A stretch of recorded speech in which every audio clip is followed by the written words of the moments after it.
예, 안녕하세요. 관조하는 철학자 권오상입니다. 본 강의의 주제는 음식 철학인데, 음식 철학을 강의하기 이전에 들어가기 세 편을 준비했습니다.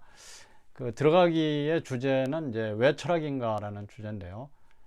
그것은 이제 음식 철학이 음식과 관련된 철학을 얘기하는 것이기 때문에 그 철학이란 무엇인가라는 것과 관련해서 강의를 먼저 하고 세 편의 강의를 하고 음식 철학 강의로 들어가도록 그렇게 하겠습니다. 그래서 오늘은 이제 왜 철학인가 첫 번째 주제에 대해서 여러분과 함께 같이 생각을 해보도록 하겠습니다. 자, 그럼 저와 함께 진한 철학 한잔 하러 가시죠.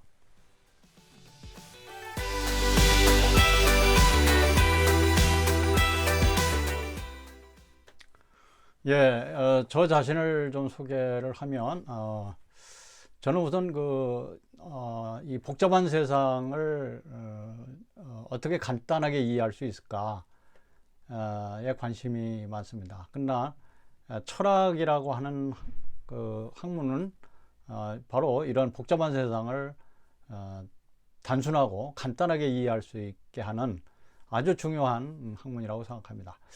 보통 사람들은 철학을 어렵다, 복잡하다 그렇게 생각을 하는데요. 사실은 철학을 통해서 세상을 볼 때 세상이 보다 더 간단하게 보이고 이해하기가 쉽게 보입니다. 예, 그리고 저는 이제 그 작년에 2021년도에 그 캐롤린 코스마이어가 지은 그 음식 철학이라는 책을 이제 번역을 했습니다. 예, 그래서 제가 이제 본래 이 강의에서 하고자 하는 얘기는 바로 그런 음식 철학을 통해서 우리가 음식을 먹고 마시는 이것이 철학에서 철학적으로 어떻게 이해될 수 있을지, 또 그것을 통해서 인간의 삶을 또 어떻게 이해할 수 있을지, 이제 그런 것들을 여러분과 함께 같이 생각을 해보도록 하겠습니다. 예, 근데 오늘은 이제 첫 번째 강의로 음식 철학 본 강의에 들어가기 전에 음식 철학이라고 하니까 이제 그 어떤 사람은 이 먹는 것이 무슨 철학과 관련이 있냐 이런 얘기도 하기도 합니다. 그러나 그 음식에 대한 어떤 철학적 반성 이런 것들이 지금까지는 이제 거의 뭐 있지 않았었는데 코스마이어 교수가 쓴 그 책은 바로 우리가 먹고 마시는 음식에 대한 철학적 반성이다 이렇게 생각을 할 수가 있고, 그것을 통해서 인간의 삶을 다시 한번 되돌아볼 수 있게 하는 상당히 깊이도 있고 재미도 있는 그런 책의 내용입니다. 그래서 이제 그렇다면은 이제 음식 철학을 이해하기 위해서는 우선 철학을 좀 이해를 할 필요가 있습니다. 철학은 무엇인가? 그다음에 왜 철학을 하는가? 그래서 이제 그런 부분에 대해서 이제 음식 철학 본 강의에 들어가기 전에 그 세 번에 걸쳐서 들어가기 1, 2, 3 세 번에 걸쳐서 강의를 진행을 하도록 하겠습니다. 그래서 오늘 이제 첫 번째로 생각해 볼 거는 이제 철학이란 무엇인가라고 하는 것에 대해서 여러분과 함께 같이 한번 생각을 해보도록 하겠습니다. 예, 근데 이제 들어가기 전에 음식 철학을 왜 강의하느냐, 뭐 이런 질문을 할 수도 있겠습니다. 예, 이제 그것에 대해서 제가 곰곰이 생각을 해보니까, 인간이 음식을 먹고 마시는 것은, 음식을 먹고 마시는 것은 인간만 하는 게 아니죠. 다른 동물도 하고 뭐, 그렇지 않습니까? 근데 이제 다른 동물들과 그런 부분이 어떻게 다른가? 그러니까 인간이 음식을 먹고 마신다라고 하는 것이 다른 동물과는 어떻게 다른 것인지, 이제 그것에 대해서 같이 한번 생각을 해보고요. 그 다음에 이제 인간이 음식을 먹고 마시는 행위를 철학적으로 이해한다는 것은 무엇인가? 또 철학적으로 설명한다는 것은 무엇인가? 그것은 뭐 과학적인 측면, 또 영양학적인 측면 이런 것들과 어떻게 다른가? 철학적으로 음식을 먹고 마신다라고 하는 것을 철학적으로 이해한다라고 하는 것이 과학적인 이해 내지는 영양학적인 이해 이런 것과 어떤 차이가 있는지, 네, 그런 것들을 좀 같이 한번 생각을 해보겠습니다. 그리고 이제 이 강의를 제가 하고자 했던 가장 중요한 목적은 음식 철학을 번역하고 그것을 책으로 출간하면서 느낀 점이 많았고요. 그것을 통해서 철학을 한다고 하는 것이 정말 그 철학을 정말 재밌게 할 수 있겠다 이런 생각도 들었고요. 그래서 이런 것들을 이제 여러분들과 함께 같이 공유하고자 하는 것이 저의 목적입니다. 예. 그런데 이제 오늘 강의는 왜 철학인가라고 하는 것을 이제 강의를 하려고 하는데요. 왜 철학인가라고 하는 것을 왜 강의하느냐 이렇게 또 얘기를 할 수 있겠죠. 예, 근데 이제 먼저 목적은 이제 음식 철학이라고 하는 것을 강의하기 이전에 우선 철학이 무엇인지에 대해서 살펴볼 필요가 있겠습니다. 그리고 이제 음식 철학은 그런 철학에서 어떤 분야에 속하는 것인지, 철학은 뭐 여러 가지 분야들이 있죠. 예를 들면 뭐 철학을 많이 공부하신 분들은 아시겠습니다만 형이상학이라는 철학도 있고, 인식론이라는 철학도 있고, 또 뭐 미학이라는 철학도 있고, 뭐 윤리학이라는 철학도 있고, 그렇지 않습니까? 그런데 그렇다면 음식 철학은 그 중에 어떤 부분에 속하는 것인지, 또 어떤 분야에서 다뤄지고 있는 것인지, 이제 그런 것들에 대해서 같이 한번 고찰을 해보도록 하겠습니다. 예, 그래서 목차를 얘기한다면 이제 첫째, 철학이란 무엇인가를 먼저 좀 이야기를 하고요. 예, 그 다음에 두 번째는 이제 철학을 이제 크게 두 가지로 저는 생각을 하는데, 하나는 인간이 자신을 둘러싼 세계를 인간은 알고 싶어 한다. 그러니까 이제 어떻게 보면 이제 환경이라고도 볼 수 있고 대상이라도 볼 수 있고, 우리 밖에 있는 대상, 자연 대상일 수도 있고 사회적 다른 사람과의 관계 속에서 사회적인 대상이 있을 수도 있겠습니다. 그래서 인간은 그런 자연 대상이나 사회적 대상에 대해서 알고 싶어하는 그런 호기심, 뭐 지적 호기심 이런 것들이 이제 있는 것이거든요. 또 한 가지는 이제 중요한 것이 뭐냐면은 인간 자신의 내면, 자기 자신에 대해서 알고 싶어하는, 이제 그것이 인간의 아주 어찌 보면 이제 뭐 숙명적인 인간의 그 삶의 모습이 아닐까.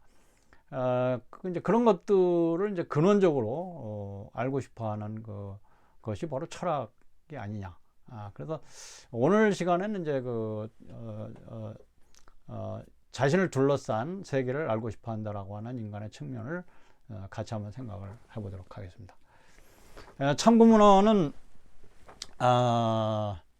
많이 공부하신 분들은 뭐 잘 아시겠습니다만 서양 철학사를 많이 참고를 했습니다. 그래서 뭐 코플스톤의 History of Philosophy라는 책하고, 뭐 거드리의 History of Greek, 뭐 그리스 철학의 역사, 뭐 이런 내용들을 좀 참고를 해서 오늘 강의의 자료를 준비를 했습니다.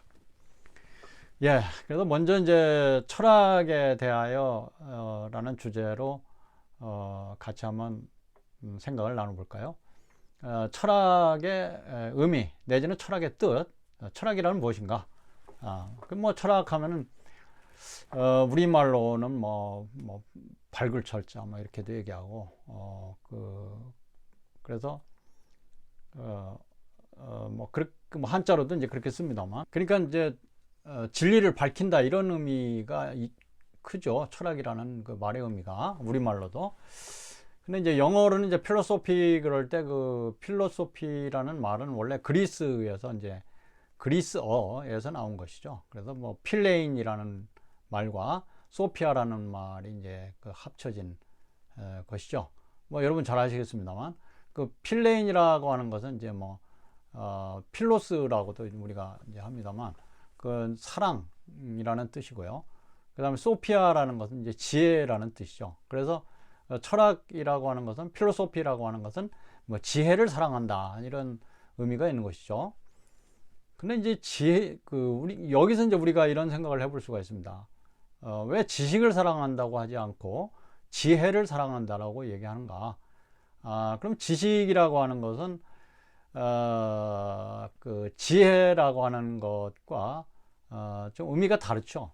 그 지식은 어떤 구체적인 대상을 뭐 아는 거죠. 과학적 지식이라든가, 뭐, 그래서 뭐, 물리학적 지식이라든가, 뭐, 이런 것들을 지식이라고 합니다. 근데 지혜라고 하는 것은 그런 구체적인 대상을 말하는 것이 아니라, 예를 들면 삶을 지혜롭게 살아간다라든가, 뭐 이런 의미가 강합니다. 그러면 지혜라고 하는 것은 구체적인 그 지식을 많이 알고 있다라고 하는 것이 중요한 게 아니라 우리의 삶과 밀접하게 연관이 되어 있고 삶을 어떻게 지혜롭게 살아가는가, 이런 의미로 해석을 이제 할 수가 있는 것이죠. 그렇다면 철학이라고 하는 것은 뭐 지식을 사랑한다 그런 의미라기보다는 삶을 지혜롭게 살아가는 것으로서 지혜를 사랑하는, 이것이 바로 철학이다, 이렇게 말을 할 수가 있겠죠. 그래서 이것을 이제 뭐 한마디로 얘기한다면은 철학이라고 하는 것은 삶을 지혜롭게 살아가는 것이 바로 또 그런 것을 목적으로 하는 것이 바로 철학이다. 많은 지식을 쌓고 많은 지식을 가지고 있고 하는 것이 아니라 어떻게 하면 삶을 지혜롭게 살아가느냐, 또 지혜롭게 삶을 영위해 나가느냐 하는 것이 그 철학의 본질이고 또 철학의 목적이라고 볼 수가 있겠습니다. 그렇다면 삶을 지혜롭게 살아간다는 것은 무엇을 의미하는가? 그것을 또 한번 생각을 해볼 수가 있죠. 그 말은 좀 우리가 좀 다시 한번 생각을 해본다면 어떻게 하면 삶을 잘 살아갈 수 있는가? 잘 살아갈 것인가? 잘 살아간다라고 하는 것은 무엇인가? 한마디로 잘 산다는 것은 무엇인가? 이런 것을 우리가 반성해 보게 됩니다. 뭐 일반적으로는 우리가 뭐 잘 산다라고 하면 뭐 돈을 많이 가지고 있고 또 뭐 큰 집에서 살고 뭐 큰 차를 가지고 이런 것들을 생각하는데 과연 그것이 잘 산다는 것을 잘 설명해 줄 수 있는가? 그렇지 않다면 잘 산다라고 하는 것은 무엇을 의미하는 것인가? 또 그것은 또 삶을 지혜롭게 산다라고 하는 것과 연관되어 있고 삶을 지혜롭게 산다라고 하는 것은 또 무엇인가? 바로 이제 그런 것들이 철학의 그 의미와 깊이 연관이 되어 있다고 말할 수 있습니다. 예, 자 그렇다면 우리의 삶을 그 두 가지 측면으로 생각을 해볼 수가 있습니다. 하나는 우리 자신을 둘러싸고 있는 세계가 있습니다. 하나는 그것은 자연 세계일 수도 있고요. 또 한 가지는 내 밖에 있는 다른 사람과의 관계, 사회적 환경이라고 뭐 또 그렇게 얘기하죠. 그러니까 뭐 환경적인 측면으로 보면 이제 자연적 환경 내지는 사회적 환경, 이것은 우리 밖에 있는 것입니다. 그런데 인간은 또 한 가지는 인간의 삶은 그런 그 자연과의 관계나 또 사회적인 관계 속에서 삶을 뭐 영위해 나가죠. 근데 또 한 가지는 인간은 그런 것뿐만 아니라 자기 자신의 내면의 뭐 가치를 추구한다든가 이런 것들이 또 중요한 요소가 됩니다. 그래서 뭐 어떤 지식을 추구하거나 진리를 추구한다는 거, 참된 지식이 무엇이냐, 참된 진리가 무엇이냐 이런 것들을 이제 알고 싶어 하죠. 알고 싶어 하고 또 한 가지는 어떻게 사는 것이 인간다운 삶일까, 또 도덕적인 삶일까, 뭐 이런 것들을 또 알고 싶어 하죠. 또 한 가지는 어떤 것이 진정한 아름다움인가, 또 아름다운 삶인가. 그래서 그런 아름다움을 추구하고 또 도덕적인 선을 추구하고 또 지식과 진리를 추구하고 하는 것이 인간입니다. 그것은 인간의 내면적인 측면이라고 볼 수가 있습니다. 그래서 인간의 삶을 두 가지 측면으로 보자면 하나는 외적 측면, 자연과 사회와의 관계 속에서의 인간, 또 한 가지는 자신의 내면적 측면에서 진리의 추구와 도덕적 선의 추구와 또 한 가지는 이제 그 아름다움의 추구, 이런 것들을 이렇게 이제 구분을 해볼 수가 있습니다.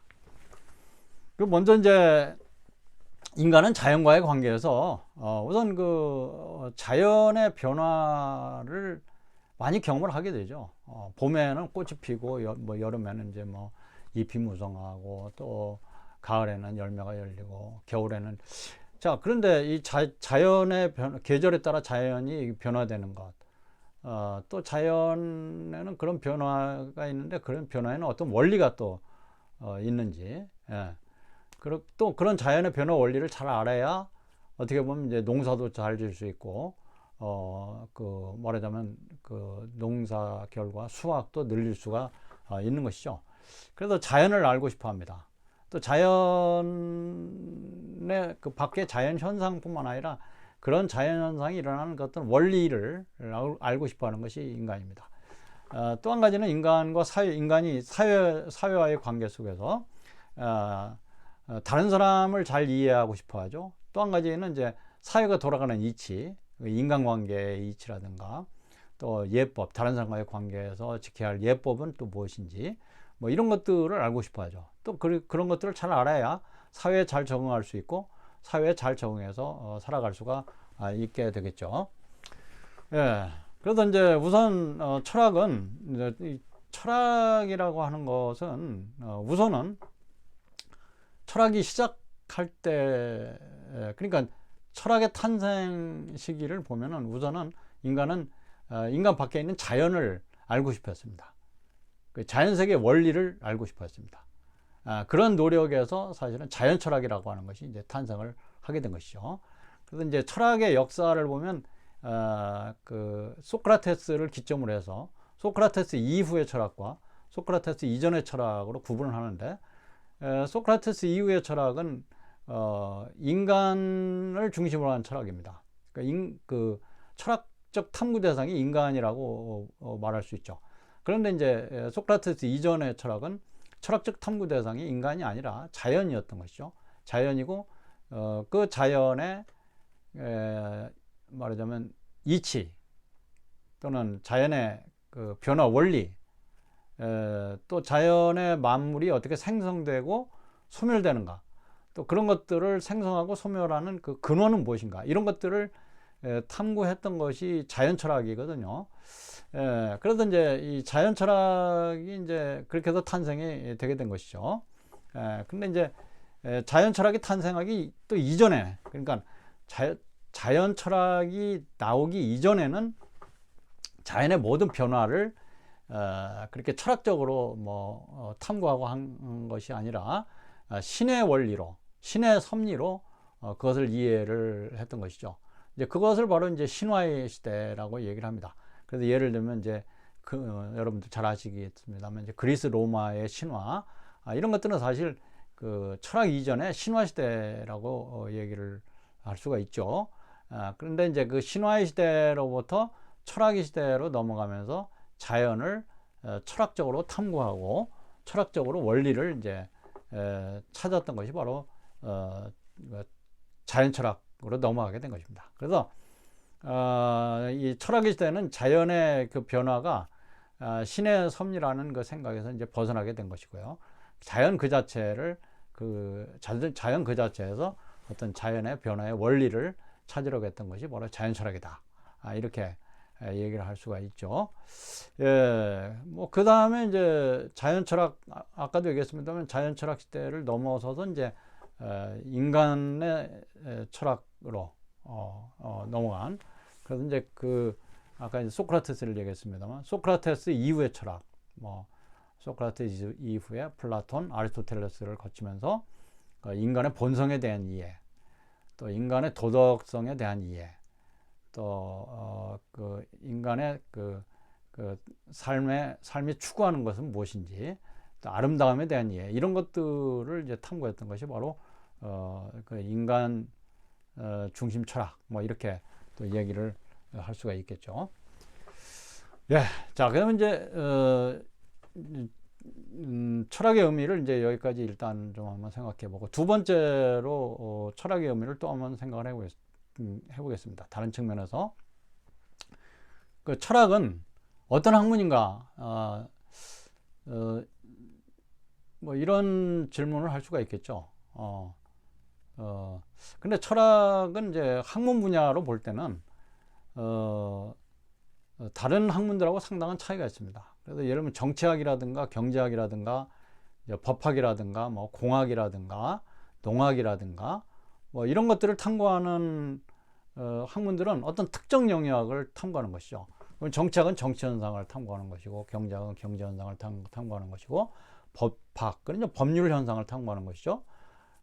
공학, 전자공학이나 이런 것들도 이제 어떤 특정한 현상을 탐구하는 학문이라고 말할 수 있습니다. 그런데 철학은 무엇을 탐구하는 것이냐? 그 철학은 그런 학문들과 비교해 봤을 때 그것은 어떤 특정 분야를 탐구하는 것이라기보다는 그런 모든 학문 분야를 넘어서는 근본 원리를 이제 다루고 탐구하는 것이 철학이다. 네, 그렇게 또 이야기를 할 수가 있죠. 예, 그 말하자면 이제 자연 만물이 어떻게 생성되고 또 어떻게 소멸되는가, 또 그런 자연 만물이 생성되고 소멸되는 원리는 무엇인가, 또 근본 물질이 있다면 그것은 무엇인가, 뭐 이런 것들을 이제 탐구하는 것이 원래 자연 철학의 그 근본 문제였던 것이죠. 또 인간의 본성이란 무엇인가, 또 무엇이 도덕적으로 선한 것인가, 무엇이 진정한 아름다움인가, 뭐 이런 것들을 탐구하는 게 철학이라고 할 수 있습니다. 그래서 어떻게 보면 철학은 구체적인 현상이나 내용을 다루는 것이 아니라 그런 구체적인 현상이나 내용을 넘어서는 어떤 말하자면 좀 보다 근본적인 것을 다루는 그것이 바로 철학입니다. 네, 그래서 이런 것들 철학자들은 어떤 구체적인 현상을 다루는 게 아닙니다. 그래도 어떤 근본 문제를 다루는 것이죠. 그래서 어떻게 보면 철학자들은 현실의 세계, 현실 세계에서 좀 동떨어진 얘기들을 많이 하는 것이죠. 그 이제 지금 여기 뭐 탈레스의 일화도 나와 있습니다만, 예, 그 밤에 그 탈레스가 이제 별을 보면서 이제 걷다가 우물에 빠지게 되는 것이죠. 우물에 빠지게 되죠. 근데 이제 탈레스가 이제 걷다가 우물에 빠진 것을 본 하녀, 트라케아라는 하녀가 탈레스를 이제 비꼬죠. 이렇게 비꼽니다. 저 하늘의 이치를 알려고 하면서 바로 앞에 우물은 보지 못하는군요. 이렇게 이제 비꼬았던 것이죠. 그럼 여기서 이제 바로 앞에 우물은 우리가 지금 당장 살아가는 삶에서의 어떤 현실입니다. 근데 철학은 그런 현실을 보는 게 아니라 현실 너머에 별을 보면서 하늘의 이치를 따지는 게 철학이기 때문에 어떻게 보면 상당히 비현실적이라고 볼 수가 있죠. 예, 그래서 뭐 어떻게 보면 철학자가 뭐 현실적으로 잘 산다 이런 것은 별로 없죠. 예. 물론 탈레스는 나중에 자기가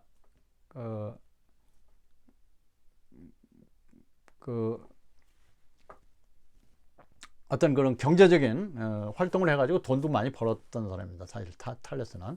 예. 근데 그러나 철학자들은 이제 근본적으로 눈앞에 현실이나 현상을 보는 것이 아니라 그것을 넘어서 있는 어떤 근원적인 것을 보는 그것이 바로 철학자다. 이렇게 말할 수 있습니다. 예.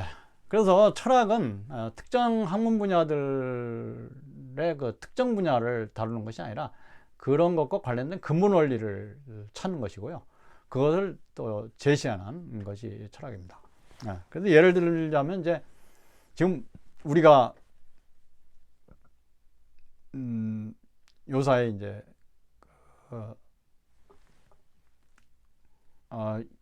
요새 우리의 삶에서 부딪히고 있는 팬데믹의 문제 같은 걸 볼 때도 자연과 이제 원래 팬데믹의 문제는 자연과학의 문제고 의학의 문제라고 할 수 있죠. 구체적으로는. 근데 이제 그런 과학은 팬데믹의 발생 원인을 과학적으로 이제 밝혀내죠. 그리고 그것이 인간에게 어떤 영향을 미치는지 그런 것들을 또 분석하고 또 처방을 하고 백신을 만들어내고 이건 뭐 사실 자연과학이나 의학의 문제라고 말할 수 있습니다. 이제 그렇다면 철학은 그런 문제와 관련해서 철학은 어떤 것이냐, 또 어떻게 말할 수 있느냐? 철학은 이제 이렇게 얘기할 수 있겠습니다. 왜 어떻게 인간은 자연을 잘못 이용해 왔는가, 또 어떻게 지배해 왔고 파괴해 왔는가, 이런 것들을 이제 깊이 이제 반성하고 또 분석하고, 또 그런 결과로 팬데믹과 뭐 기후 변화 등 그런 문제들이 왜 야기되게 됐는가, 그 근본 원인은 무엇인가, 뭐 이런 것들을 고찰하는 게 바로 철학적인 고찰이다. 그렇게 말할 수 있겠습니다. 자, 그 다음에 네 번째로 이제 철학의 의미를 또 한 가지 생각을 해보면요. 좀 그 예술적인 것과 철학적인 것을 또 어떻게 우리가 관련지어 생각해 볼 수 있는지. 이제 그럼 예술가들과 철학자들은 어떤 차이가 있는지 그것도 한번 생각을 해볼 수가 있겠습니다. 그 예술가들, 예를 들면 미술이든 음악이든 뭐 무용을 하는 사람이든 뭐 영상을 하는 사람이든 그런 그 예술가들은 그 아름다움과 추함을 다루는 다양한 장르의 작품을 창작을 합니다. 그래서 뭐 영화를 제작을 한다든가, 음악 작곡을 한다든가, 무용을 만들어낸다든가, 그림을 그린다든가, 이런 창작이죠. 그런 창작을 통해서 대중에게 전달하고 대중하고 소통하고 하는 것이 그 예술가들입니다. 그래서 이제 대중들은 그런 그 예술가들의 창작품을 통해서 아름다움을 느끼고 또 추함을 느낄 수도 있겠죠. 이제 그런데 철학은 그런 예술과 관련해서 이제 또 어떤 부분으로 이걸 생각할 수 있냐면, 철학은 그런 아름다움이나 추함의 그 구분 기준이 무엇이냐, 또 거기에서 아름다움이라고 하는 것의 본질은 무엇인가, 아름다움을 어떻게 규정할 것이냐라고 하는 그 부분은 철학적인 문제입니다. 아름다움이란 무엇인가, 아름다움을 어떻게 규정할 것인가, 추함과 어떻게 구분할 것인가, 이런 것들을 탐구하는 것이 바로 철학적인 탐구입니다. 그래서 이제 아름다움의 보편적인 기준, 다시 말해서 누가 봐도 아름답다라고 할 수 있는 기준은 무엇인가를 탐구해 나가고 그것을 규정해 나가려고 하는 것이 바로, 또 그런 기준을 세우려고 하는 것이 바로 철학자의 몫이다. 또 그렇게 이야기를 할 수가 있겠습니다.